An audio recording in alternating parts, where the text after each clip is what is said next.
Last hearing that we had on this subject featured as the lead witness the Inspector General of the Internal Revenue Service, a career Republican who had worked for 2 Republican senators, who was appointed by President George W. Bush and who had broad investigative powers. He identified wrongdoing at the IRS.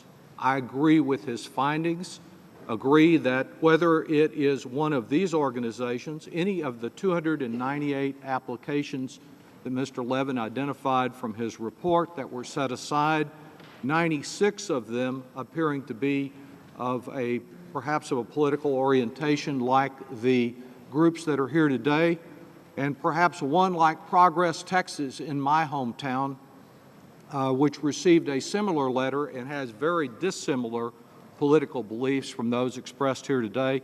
Whatever the political beliefs, the Inspector General is right. Folks should never have to worry about whether the tax collector is looking at their political beliefs or activities in making a decision.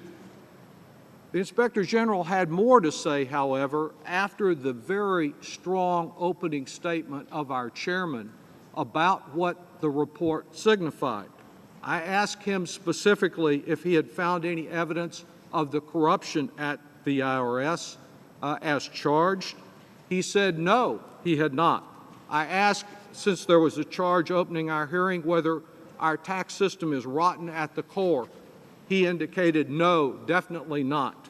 I asked him whether there was any evidence to support from his thorough investigation the charge of the chairman that the IRS picks who wins and who loses in America.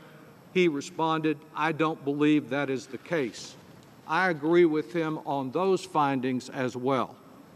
Indeed, there is a question and a serious problem at the IRS with regard to the basic issue of which groups in our country the taxpayers should subsidize. We do not subsidize the Democratic or the Republican or the Libertarian Party, and we should not. And we should not subsidize groups that act in a similar way to promote political activity. This Congress was very clear on that point, clear on it in 1913 and in repeated recodifications of what is now 501c4. It said that they must be operated exclusively for the promotion of social welfare. Only at a later time, through a regulation, through a rule that seems to conflict directly with the clear wording of the statute, did the IRS act to give itself discretion to explore organizations just like those before us today.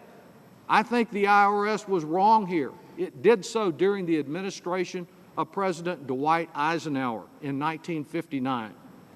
And in more recent years, particularly after the decision in Citizens United, suggested that we would have tens of millions, indeed hundreds of millions of tax-subsidized money poured in with secret, undisclosed contributors into the election process to pollute our democracy. An organization before the last election, Citizens for Responsibility and Ethics in Washington, petitioned the IRS to act about this and to go back to the original, clear, unequivocal wording of the statute that had existed since 1913. The IRS did not respond except with a "we'll think about it" type letter. The Citizens for Responsibility and Ethics in Washington has petitioned again this year for the Treasury Department to act on this matter. I have asked them, as have other members of this Congress, to do the same. I don't believe that the Internal Revenue Service, the Treasury Department, should be providing tax subsidies to organizations that are not engaged exclusively in social welfare, whether their name is Progress Texas or the 912 Patriots or any other self-styled name they may want to apply to themselves. Now, this is the second hearing on this subject in a very short period of time. We've now had some 37 votes on whether to repeal the Affordable Health Care Act. I'm sure this is not the last hearing on this topic, and the two are closely related. The Internal Revenue Service has an important function to play in carrying out the provisions of the Affordable Care Act. It is to assess those working and middle-class families who are entitled to receive some premium assistance in acquiring insurance.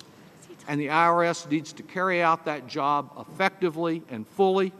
The two are directly related. The goal of ensuring that the IRS cannot fulfill its responsibilities. I yield back.